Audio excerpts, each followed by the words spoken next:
que hay un grupo internacional de cibercriminales que se dedicaba al robo de móviles, desbloqueo y reventa, y ha afectado a 500.000 de personas en múltiples países hispanohablantes. Noticia que me toca muy de cerca hoy en el podcast de Tierra de Hackers. ¡Comenzamos!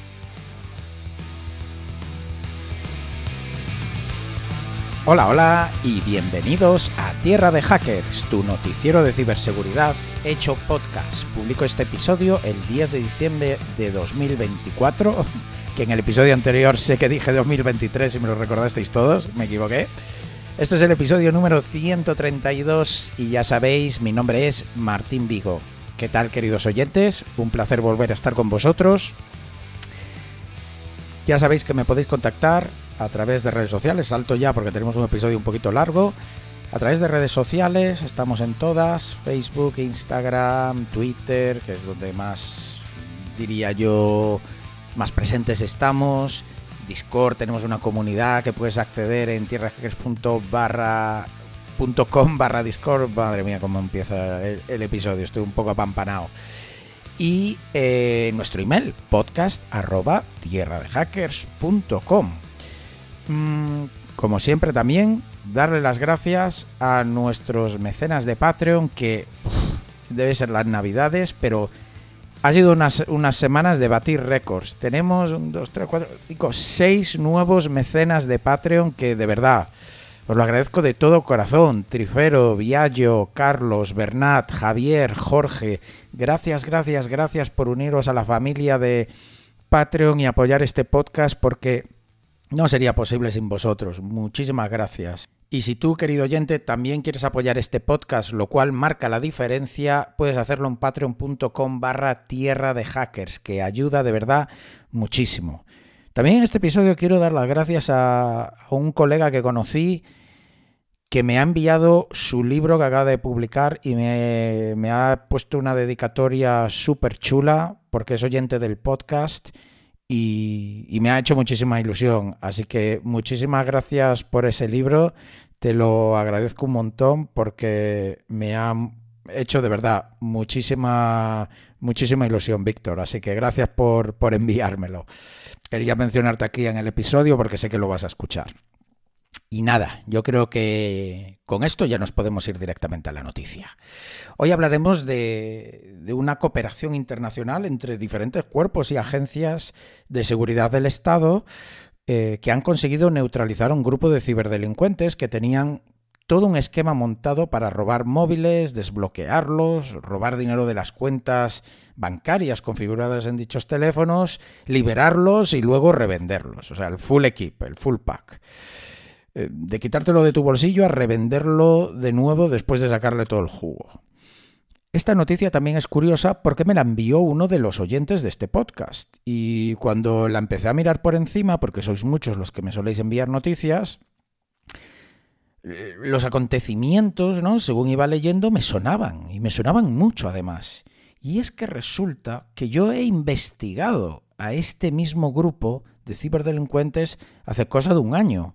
Hay ciertos aspectos de todo esto que no puedo compartir, pero bueno, me llevé una alegría tremenda al leer que finalmente pues los habían pillado. Y entonces decidí traeros esta noticia por dos razones. Una, como digo, porque la conozco muy bien y de primera mano, así que mucho de esta noticia será basado en un informe que yo escribí en su día cuando investigué todo esto. Pero por otro lado, esta noticia es importante para concienciar a la gente, ya que esto sí afecta al común de los mortales. Como sabéis, muchos episodios terminan conmigo diciéndoos que no os tenéis que preocupar, porque, bueno, esta noticia en concreto, ya sea porque es un vector de ataque muy sofisticado, un zero day que vale millones de euros, pues no os va a afectar a vosotros directamente. Pero en este caso no terminaré el episodio así, sino todo lo contrario. Sí os afecta, sí tiene consecuencias serias y sí podemos hacer cositas para protegernos o al menos reducir el impacto, ¿no?, de que nos roben un móvil. Operación CAERP. CAERP son las letras de Break en inglés al revés y tiene sentido que le hayan dado este nombre, pero es como llamaron a esta operación conjunta en la que del lado de España colaboró la Policía Nacional y la Guardia Civil, y en Latinoamérica tenemos a Meripol y cuerpos policiales de países como Perú, Argentina, Chile, Ecuador y Colombia. Y es que este grupo se centraba específicamente en los hispanoparlantes, así que ¿cómo no iba yo a traer al podcast esta noticia, ya que la mayoría de los oyentes son hispanoparlantes? Lo cierto es que hay muy poca información online por el momento. Esto se publicó hace unas semanas, como creo que mes y medio, ya que como yo me lo tengo muy mirado, pues podemos aún así traerlo al podcast, porque si fuera por la información que hay pública no hay prácticamente nada. Así que he desempolvado, como decía, este reporte que, como os comentaba, pues hay cosas que no puedo compartir o digamos un poco la razón de por qué escribí el reporte y todo esto, porque bueno, pues son temas que tienen que ver con otras cosas. Sí os puedo compartir ciertas cosas, que es de lo que se va a componer esta noticia. De hecho, os diré que mi propia pareja fue víctima de esta banda, que es un poco como empezó todo esto, cuando le robaron el móvil aquí en Barcelona, donde vivimos, en un concierto al que fuimos juntos. Sé que fue esta banda porque el modus operandi fue tal cual lo que hacen ellos y que procedo a contaros a continuación. Todo comienza cuando, al par de días de que le robasen el móvil a mi pareja, yo recibo en mi móvil un mensaje, un SMS que dice lo siguiente: Find My, su iPhone 13 mini, que era efectivamente el teléfono de mi pareja, ha sido conectado a internet y localizado hoy. Última ubicación, : y es apple.device-maps.net / y 4 letras, HZVX. Y el remitente del mensaje, ¿no?, el típico que te sale el teléfono de quien te envía ese mensaje, ponía iCloud. Este SMS ya apestaba por todos lados. Faltas de ortografía, dominio súper sospechoso y el remitente que era iCloud. Pero os preguntaréis cómo es que me lo enviaron a mí. Pues esto es porque cuando mi pareja se dio cuenta de que no lo tenía, lo típico que haces es usar otro teléfono para ponerlo en modo perdido y enviar el típico mensaje para que te llame quien lo encuentre, ¿no? Ese mensaje que te suele aparecer en la persona que lo encuentre, sale así en pantalla y dice: oye, pues llámame a este teléfono que he perdido lo he perdido, llámame por favor para devolvérmelo. En este momento teníamos la esperanza de que lo hubiera perdido y no planteábamos el robo. Y es así como me llegó a mí el SMS. Al encender brevemente el móvil, miran el mensaje que llega, apuntan el teléfono, ya que sale el mío.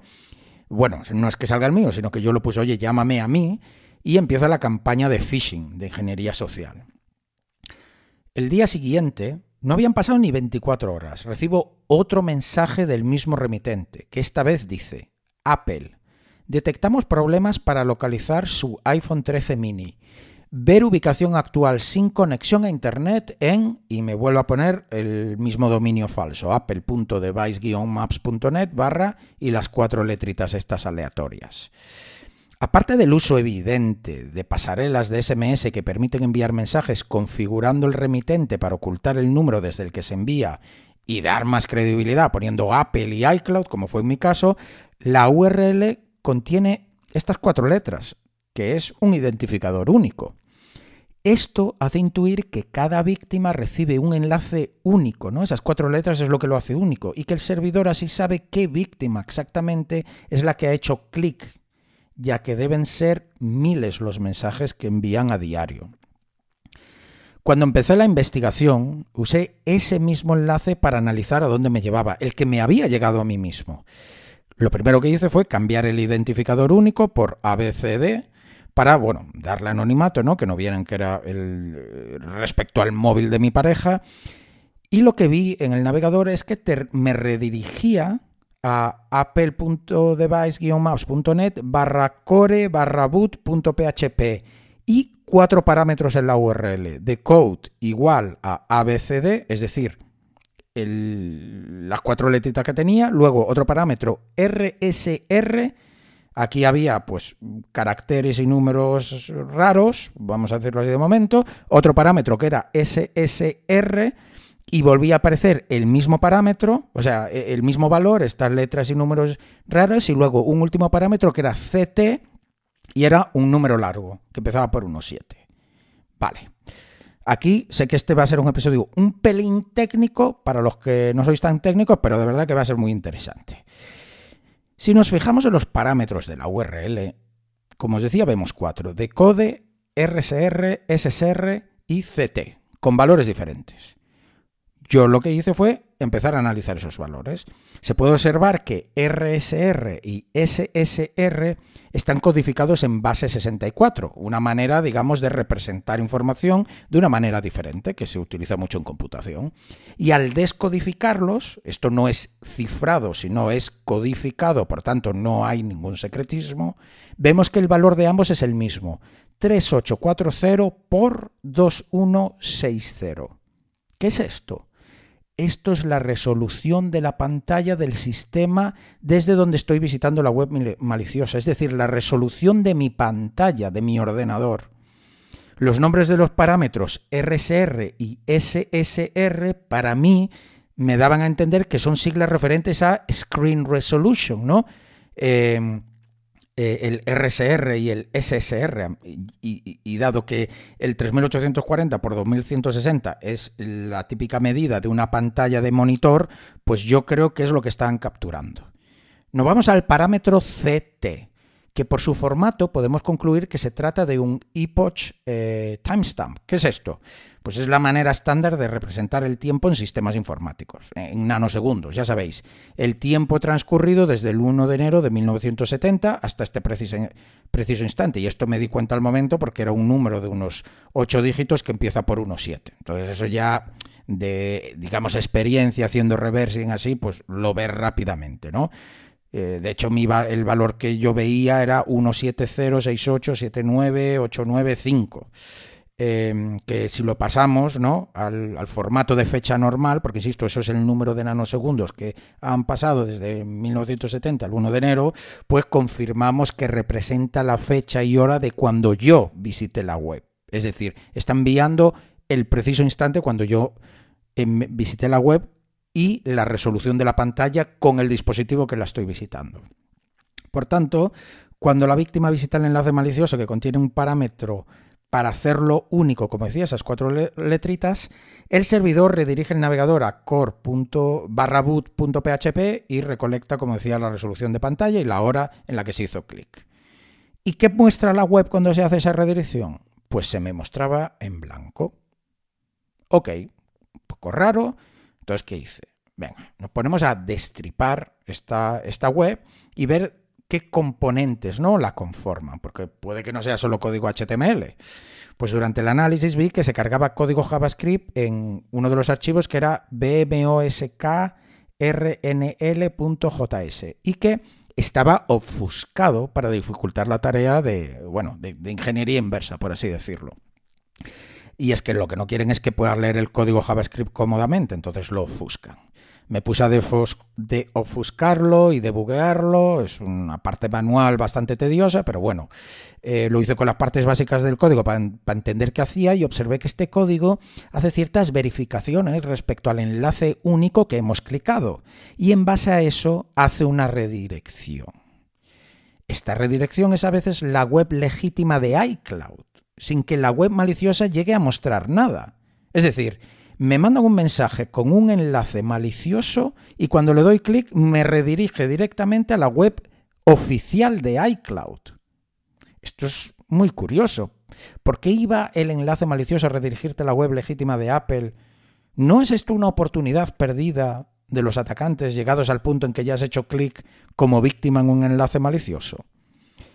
¿Cuál es mi hipótesis? Mi hipótesis es que los delincuentes buscan crear confianza en la víctima. Recolectan información sobre qué víctima exactamente dio clic mediante el enlace único, se recolecta información sobre la resolución de la pantalla, como decía antes, y cuando se dio clic con esta información la almacenan y te redirigen a la web oficial de Apple para que la víctima, desde su punto de vista, pueda efectivamente ver dónde está el dispositivo, porque se está logueando en la página oficial de Apple. Y entonces, Con este modus operandi, básicamente, te han entrenado a que si recibes un SMS notificándote de que tu móvil ha sido encontrado, todo está bien, ya que te ha llevado a la web oficial de Apple y lo has podido verificar. Lo que no sabes es que por detrás han recolectado información única tuya y te acaban de tender la trampa perfecta. Volviendo a mi caso, como os decía, al día siguiente de recibir el mensaje malicioso por primera vez, recibí otro con el mismo link diciendo que se había vuelto a encontrar el teléfono. Aquí viene la estafa, querido oyente. Esta vez, al hacer clic, la web muestra, os recordáis que antes se mostraba en blanco y luego redirigía, pues esta vez la web muestra una interfaz similar a la de Apple, pero me pide que introduzca el PIN del teléfono. Supuestamente para obtener la geolocalización del dispositivo que, según este mensaje, me informa de que se acaba de encontrar inmediatamente, o sea, ahora mismo. Es en este momento que los delincuentes obtienen lo que necesitan para desbloquear el teléfono y empezar a efectuar pagos mediante las aplicaciones bancarias instaladas en el móvil y posteriormente incluso vender el dispositivo como nuevo. Si tú les entregas el PIN, ya pueden desbloquear tu teléfono. Piénsalo, querido oyente. Conocer el PIN es todavía más poderoso que tener tu huella o tu cara, si tienes activado Face ID o Touch ID. Con el PIN no solo puedes desbloquear el teléfono, sino también puedes eliminar huellas o caras registradas en el teléfono. Eliminas la información biométrica de la víctima y añades la tuya propia. Es decir, yo añado la propia cara mía como atacante o mi huella. ¿Por qué? Pues porque ahora puedes acceder a todas esas aplicaciones bancarias que tienes instalada en el teléfono y que por comodidad tienen activada la autenticación con huella biométrica. Apps bancarias para hacer transferencias que te piden validarla con Face ID. Aplicaciones de mensajería protegidas con huella dactilar. El Apple Wallet con tus tarjetas que requieren reautenticarte cada vez que pagas algo. Todo esto está ahora accesible y desbloqueado en tu teléfono. El PIN es lo más poderoso que puede obtener el delincuente en posesión física de tu teléfono. Por eso es importantísimo salvaguardarlo y no darlo nunca a nadie bajo ninguna circunstancia. Repito, nunca. A nadie bajo ninguna circunstancia. Aunque hayas perdido el móvil y te llega un mensaje que dice que es de Apple, haciendo alusión exactamente al modelo de tu teléfono, diciéndote que se acaba de encontrar. No. Apple nunca va a hacer eso. Jamás te pedirá el PIN para geolocalizar tu teléfono. Lo que pide son los credenciales de iCloud para loguearte en el Find My, en la web. De hecho, no es que te lo pida, es que tienes que ir tú a la web a verlo. De hecho, las notificaciones de que tu teléfono se ha encontrado se mandan como notificaciones push a tus otros dispositivos donde tienes el mismo cuenta de iCloud. Pero nunca de esta manera.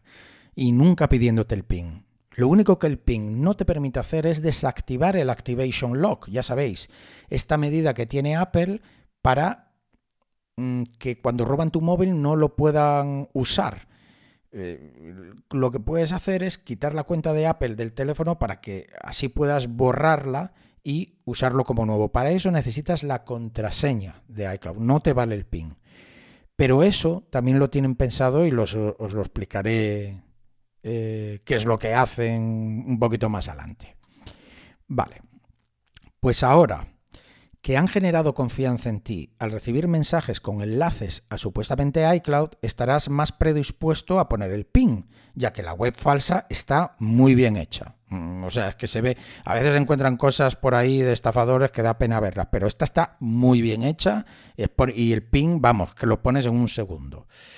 Yo lo que hice fue, probé a introducir PINs falsos, evidentemente, aunque bueno, yo había utilizado un enlace único diferente, como os decía, por tanto daría igual aunque pusiera el real, pero bueno, por si acaso. Pero introduciendo PINs, ves que siempre te va a decir que el PIN es incorrecto, aunque pusiéramos el correcto.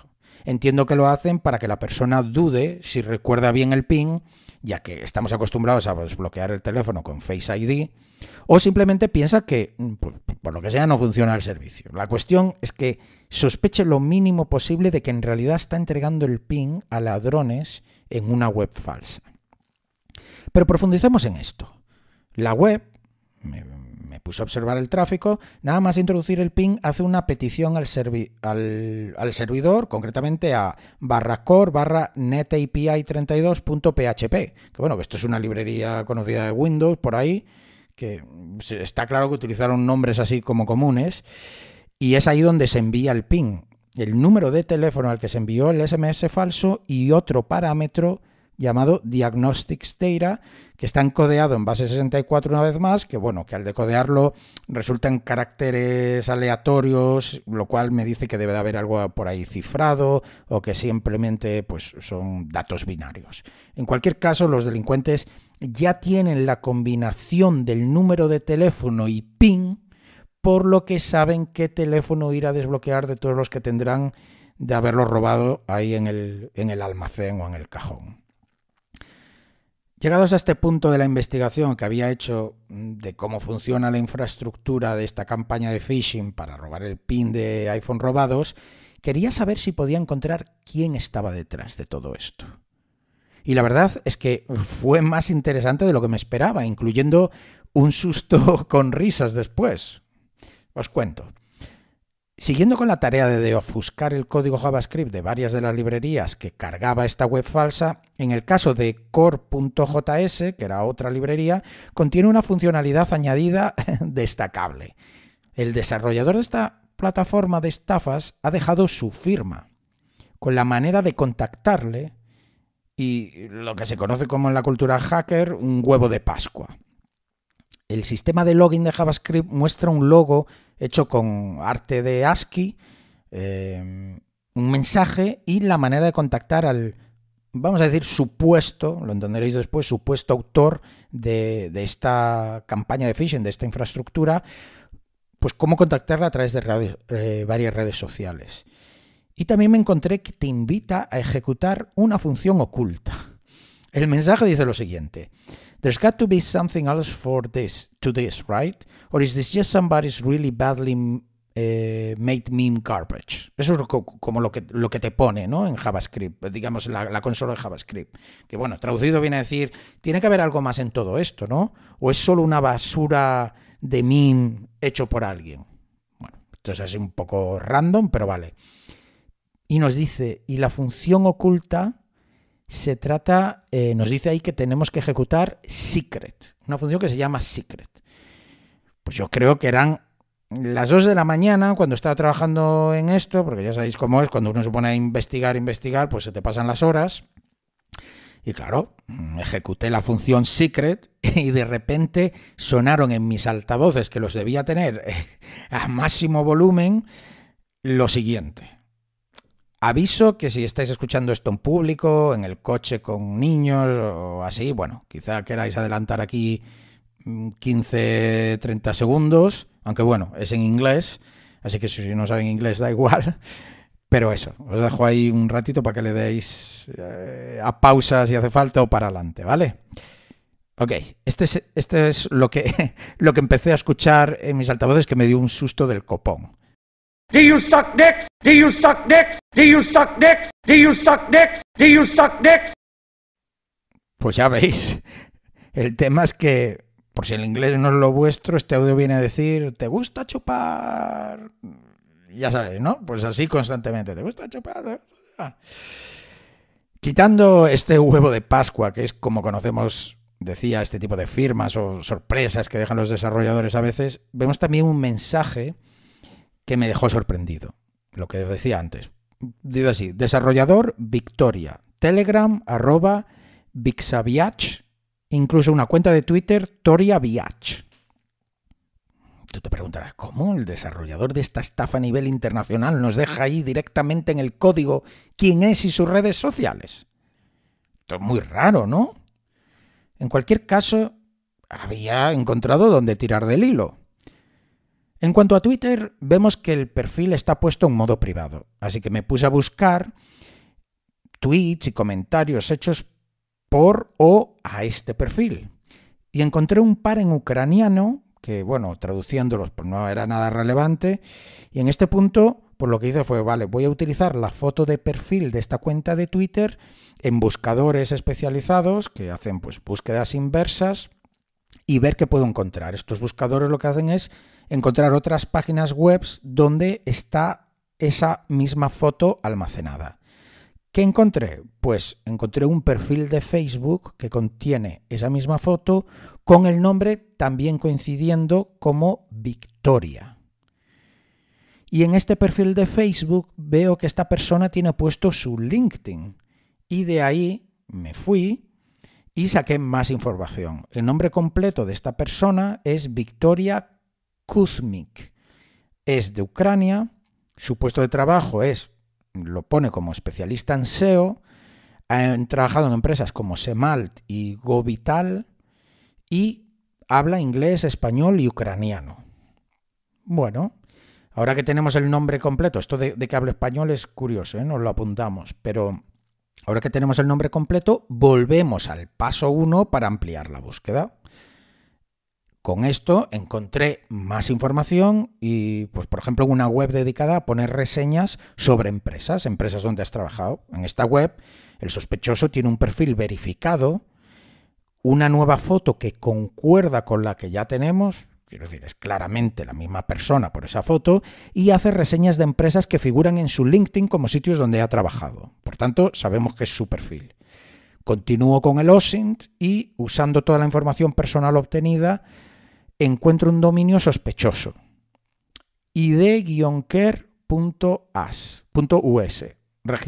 que está registrado al nombre de esta persona. Me fui a esta web para compararla con las librerías y comportamiento de la web que había analizado, que me llegó a mí por SMS, y efectivamente, a pesar de ser un dominio diferente, el comportamiento es exactamente igual.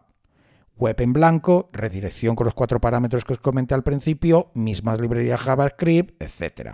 Una copia exacta. Siguiente. Pues voy y le hago un whois al nuevo dominio. Un whois básicamente es una manera de obtener más información sobre quién ha registrado ese dominio. No siempre te muestra información real, pero bueno, lo podemos probar. Y obtengo información personal adicional con una dirección y un correo electrónico. Y la dirección de correo electrónico es vkkcmk@gmail.com, que son, digamos, las consonantes de Victoria Kuzmak, que es el nombre completo que teníamos. Por tanto, nos cuadra. Mi siguiente paso fue usar herramientas especializadas para buscar dominios que hayan sido registrados con ese email. Y ¡boom! Encuentro decenas y decenas de URLs claramente, además, que indican que están orientados a la misma estafa. findmy-uk.us, iDevice-myfind.us, support-findmy.com, identify-cloud.us, findmy-map.us y así cientos y cientos, como decía, de dominios con la misma temática. Si en vez del email buscamos dominios registrados al nombre completo que obtuvimos de LinkedIn, Victoria Kuzmik, encontramos todavía más dominios. Esto realmente me llamó la atención. Y lo siguiente que hice fue ir a ver los correos electrónicos de dominios registrados con el que ya teníamos, ¿no? El vkkzmk@gmail.com, pero que están registrados a un nombre diferente de Victoria Kuzmik, ya que eso sería raro, porque si se está usando el correo de Victoria, pero se está utilizando un nombre diferente a la hora de registrar el dominio, no cuadraría. Y encontré entre esos dominios, pues, dominios, como decía, registrados con ese correo, pero el nombre era Diamila Sultalieva. Y otros con, bueno, direcciones diferentes, ya que os comentaba también que tenía la dirección física, y bueno, que los datos no cuadraban. Esto entonces, ¿qué es lo que nos dice, querido oyente? Pues a pesar de que las webs muestran referencias a Victoria, el email son las consonantes del nombre y apellidos, y hay muchos dominios registrados con esa información, no podemos descartar que el delincuente pueda haber robado la identidad de nuestro sospechoso. De hecho, si me preguntáis a mí, es lo más probable ¿Quién en su sano juicio monta una plataforma para estafar a gente y pone sus datos personales en el código? Además, lo que no os había comentado hasta ahora es que las fotos del sospechoso que obtuve de Facebook y LinkedIn son de una mujer. Si ahora pensamos en el huevo de Pascua que emite el audio que os puse y que nos pregunta si chupamos esto o aquello, mi hipótesis es que quizás el desarrollador de esta estafa tiene algo en contra de esta chica y para causar más daño todavía a esta persona ha puesto sus datos personales y ese audio. No tengo pruebas de ello y para hacer una atribución exacta de quién está detrás de esto se requiere más investigación, pero bueno, hasta aquí es donde llegué yo y en ese frente y bueno, es la teoría que tengo. ¿Vosotros qué pensáis?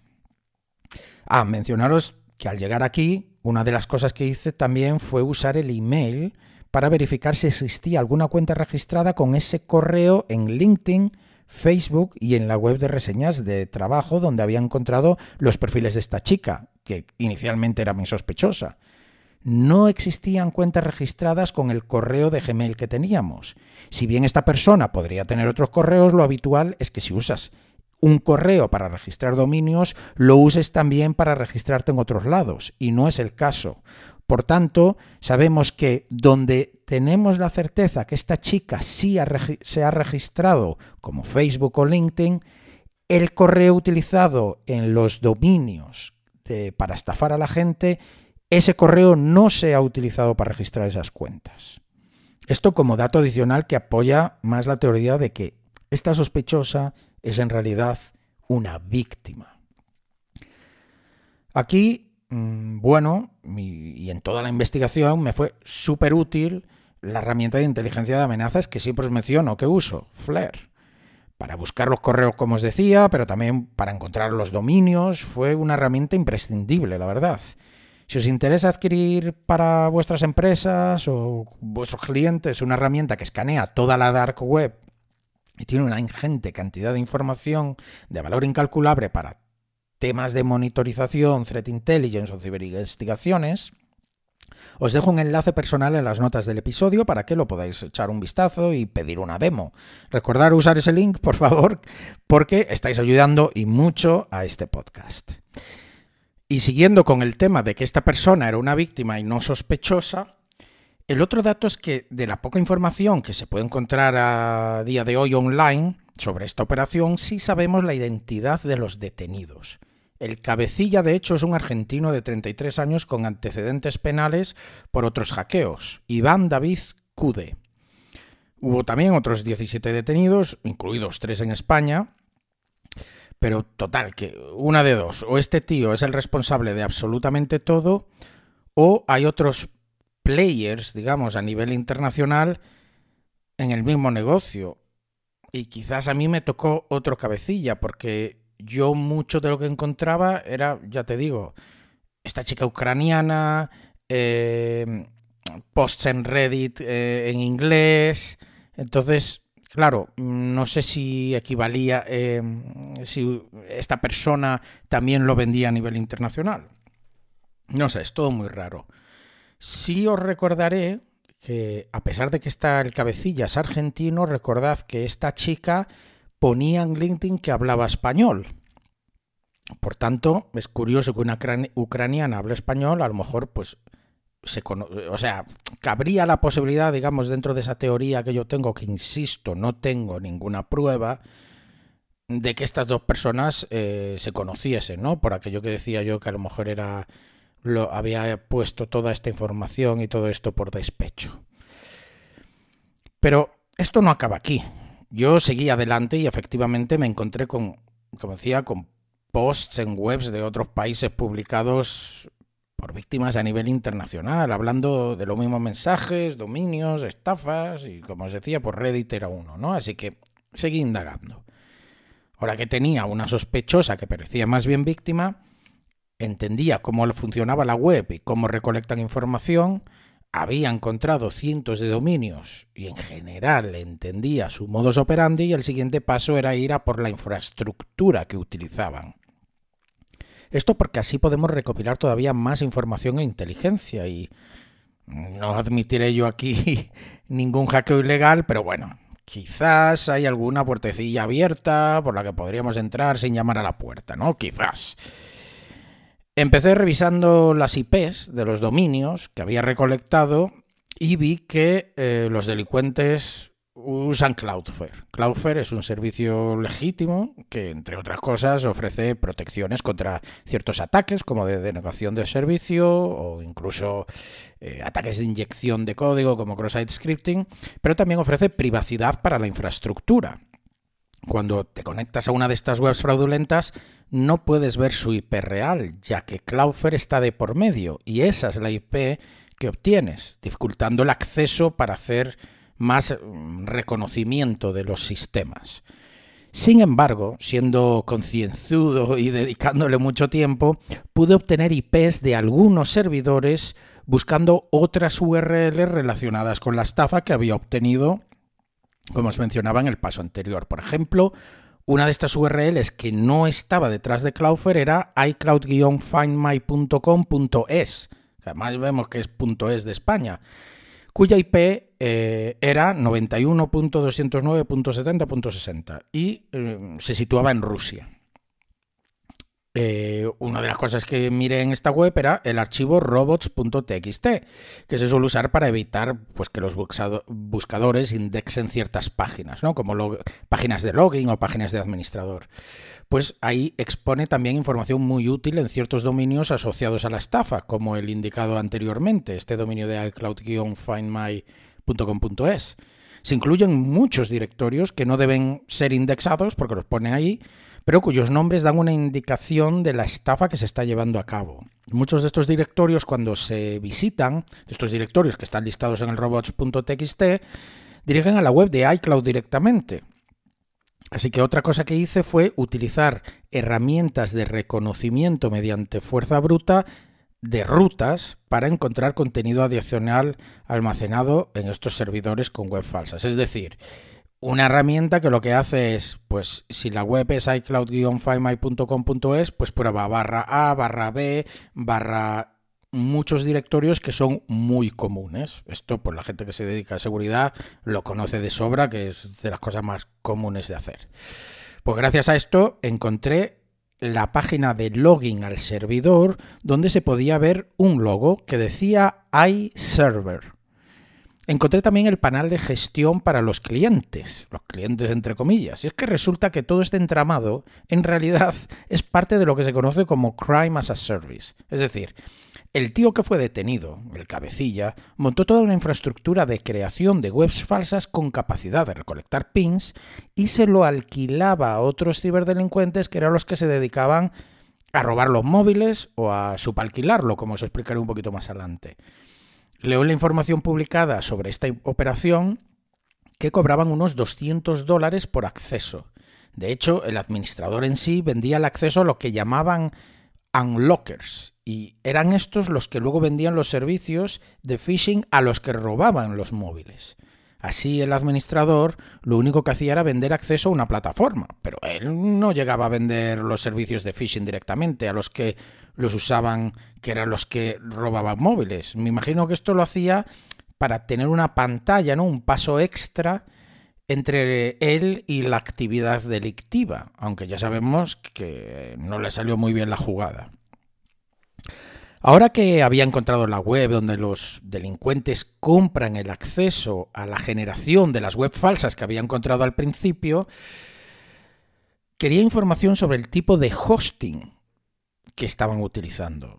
Es habitual que los cibercriminales utilicen proveedores que prometen ser anónimos, ¿no? Prometen anonimato, que se pueden pagar con criptomonedas y que no te piden ningún tipo de información.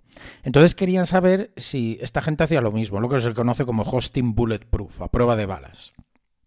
Me encuentro que usan un hosting llamado iserverhost.com, que concuerda además con una de las entradas que me encontré en el robots.txt.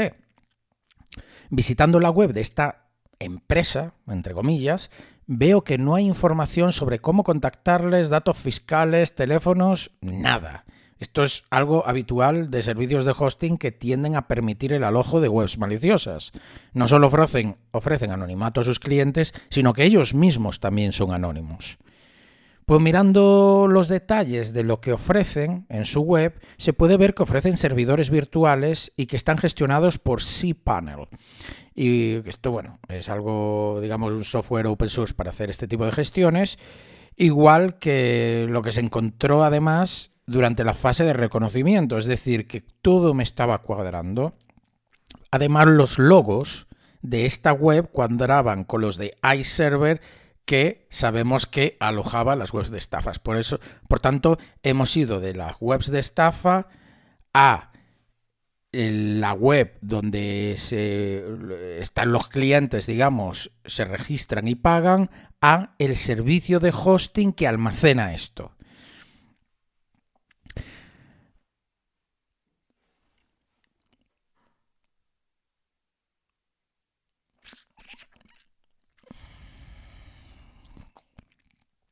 Vale la pena, por tanto, seguir por esta nueva vía y consigo encontrar una cuenta de Twitter que parece ser de esta empresa. Hay un tweet de 2023, de hecho, que hace publicidad de los servicios que ofrecen, que incluye mensajes masivos a través de WhatsApp, obtención de geolocalización mediante un clic, que me imagino que se refiere a que necesita interacción por parte de la víctima, que supongo que haga clic en un enlace o algo así, generación de links. Esto ya nos podemos imaginar a qué se refiere, ¿no? Los dominios falsos para hacer phishing para el tema de pedirte el PIN de Apple. Algo que llaman Free FMI Check, que resulta que buscando me encontré que es un servicio de chequeo mediante email de si el teléfono tiene el modo perdido activado. Una vez más, toda una declaración de intenciones en esta estafa. Y curiosamente también ofrecen la obtención del PIN del buzón de voz. Digo curiosamente porque yo hace años di una charla en DEF CON de cómo hacer precisamente esto. Escribí una herramienta para obtener el PIN de los buzones de voz porque esto puede usarse para resetear contraseñas de webs o saltarse la autenticación de doble factor. Me pregunto si han usado mi herramienta, de hecho. Yo evidentemente lo publiqué en un ámbito académico como una conferencia y previamente había avisado a las compañías telefónicas afectadas antes de dar mi charla, pero lamentablemente las compañías telefónicas son muy lentas arreglando problemas y me consta que a día de hoy, 8 años después de mi presentación, que la di en 2016, sigue siendo posible este vector de ataque. En fin, un tema curioso es que el dominio mostrado en la cuenta de Twitter de esta empresa es diferente al de la web de hosting que yo había encontrado. Pero podemos confirmar que la infraestructura que almacena las webs maliciosas hacen uso efectivamente de iServer, ya que durante la fase de reconocimiento que hice con fuerza bruta encontré una dirección, un path, que da error y que contiene un link a /black hole, agujero negro. Y vi que justo ese, que no es común, estaba también en esta. Es decir, lo tenían en común. Por tanto, el backend era exactamente el mismo, por lo que podemos concluir que el desarrollador tenía varias copias de su servicio de phishing, muy probablemente por si las autoridades le tiraban uno, tener otros funcionando de manera que se pudieran replicar fácilmente y el servicio que ofrecía no parase. El siguiente paso para mí fue buscar tweets que mencionasen a esta cuenta de hosting, ya que sabemos que claramente se dedica al cibercrimen y en concreto a la estafa que estamos investigando. Por ejemplo, vi uno en el que un usuario pone una captura de pantalla que parece indicar que ha recibido el código de desbloqueo de un iPhone mencionando a iServer, el cual contesta: mándame un mensaje privado. Evidentemente, me imagino, para no discutirlo en público. Si observamos el perfil de esta persona, cuyo nombre es Carlos, vemos que su cuenta de Twitter está dedicada completamente a esta estafa. Robo de móviles, cambios de email, restablecer teléfonos al estado de fábrica. Vamos, sus tweets es todo relacionado con este tipo de estafa. Y como ese, muchos otros. Hay mucho más en todo esto que lamentablemente no puedo entrar en detalle por lo que os comentaba al principio. Pero esta gente tenía mecanismos para saltarse el Activation Lock de los teléfonos iPhones y así poder revenderlos una vez habían robado todo lo que podían del mismo. Y en el peor de los casos usaban el iPhone para piezas para vender y reparar otros iPhones. Vamos, que hacían como con los cerdos. Se aprovechaba absolutamente todo. Y hasta aquí, colorín colorado, este cuento se ha acabado, queridos oyentes. Aquí fue donde yo acabé el informe y lo entregué. De nuevo, gracias a Maximiliano por enviarme esta noticia, porque si no fuera por él, no habría sabido que había una operación internacional en marcha investigando lo mismo que yo estaba mirando. Con lo que os tenéis que quedar de esta noticia es que mucho cuidado con vuestros móviles, sobre todo en sitios con mucha gente, como conciertos, fiestas o transporte público. Hay bandas que se dedican, como si de un trabajo se tratase, a robar móviles. La mayoría pensamos que en eso se queda, pero no, va mucho más allá e intentarán conseguir acceso a él, vaciarte las cuentas bancarias y desbloquearlo para revenderlo. No caigas en la trampa. Apple nunca te va a pedir el PIN de ningún tipo de información vía mensaje. La manera de localizar tu móvil es accediendo tú mismo directamente a iCloud.com. Todo lo demás es una estafa. Recuerda también siempre denunciar el robo. Aunque no creas que la policía vaya a hacer nada, es gracias a las miles de denuncias que la policía puede justificar dedicar recursos a perseguir a esta gentuza. Además, si se llegase a cometer otro delito con tu móvil robado, vas a desear tener un documento que pruebe que te habían robado el móvil mucho antes de ese delito y que no has sido tú, ¿verdad? Hasta aquí hemos llegado, querido oyente. Recuerda dejarme una reseña como siempre te pido, comentarios, ahí donde nos estés escuchando. Los leo todos y la verdad es que me sacáis una sonrisa, en serio. Me hace muy feliz ver que os gusta tanto el trabajo que hago.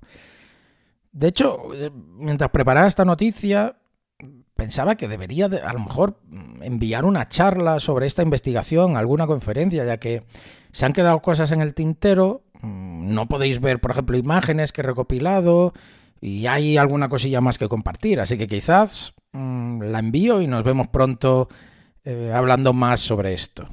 Gracias por estar ahí, gracias por escuchar este podcast, gracias por ser oyente y gracias por compartirlo. Si no lo has hecho aún, hazlo, por favor.